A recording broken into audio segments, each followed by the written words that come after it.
اکثر لوگوں کے ذہن میں سوال ابھرتا ہے کہ مچھلی ذبح کیے بغیر کیوں کھاتے ہیں، حالانکہ تمام جانوروں کو ذبح کر کے کھانے کا حکم ہے۔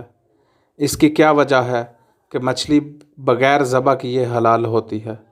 اس سوال کا جواب سائنس سے اس طرح ملتا ہے کہ جانور کے جسم میں جو خون ہوتا ہے یہ بیکٹیریا اور باقی جراثیموں کی آماج گاہ ہوتا ہے۔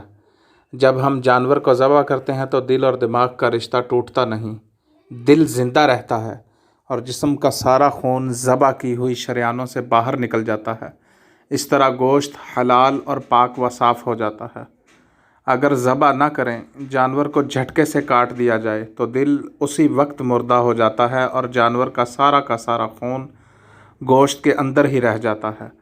وہ گوشت پھر صحت کے حوالے سے کھانے کے قابل نہیں رہتا اور اسلامی طور پر بھی حلال نہیں ہوتا۔ اس لیے ہم ذبح شدہ جانور کا گوشت کھاتے ہیں۔ جھٹکے والا گوشت اس لیے کھانا منع کیا گیا ہے کہ اس گوشت سے خون مکمل طور پر نکلتا نہیں بلکہ اس کے اندر ہی رچ بس جاتا ہے۔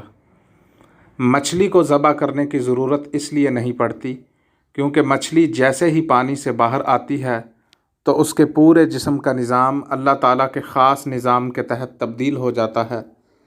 اس کے جسم کا سارا خون اس کے پانی سے باہر آتے ہی اس کے منہ میں موجود ایپیگلوٹس یعنی گلپھڑوں میں جمع ہو جاتا ہے اور اس کے جسم کا سارا گوشت اللہ کی قدرت سے جراثیم اور خون سے پاک اور صاف ہو جاتا ہے۔ اس لیے مچھلی کو ذبح کرنے کی ضرورت ہی نہیں رہتی۔ اللہ تعالیٰ نے مسلمانوں کے لیے قرآن پاک میں ہر چیز کے بارے میں رہنمائی فرما دی ہے، پھر حدیث مبارکہ میں بھی ساری حلال و حرام چیزوں کا ذکر کر دیا ہے۔ سائنس ہمیشہ سے اسلام کی مرہون منت رہی ہے۔ فرمان الہی اور فرمان رسول صلی اللہ علیہ وسلم میں کسی قسم کے شک کی گنجائش نہ ہے۔ ہر حکم رسول میں حکمت چھپی ہوتی ہے جس کی تصدیق آئے دن سائنس بھی کرتی رہتی ہے۔ والسلام علیکم ورحمۃ اللہ وبرکاتہ۔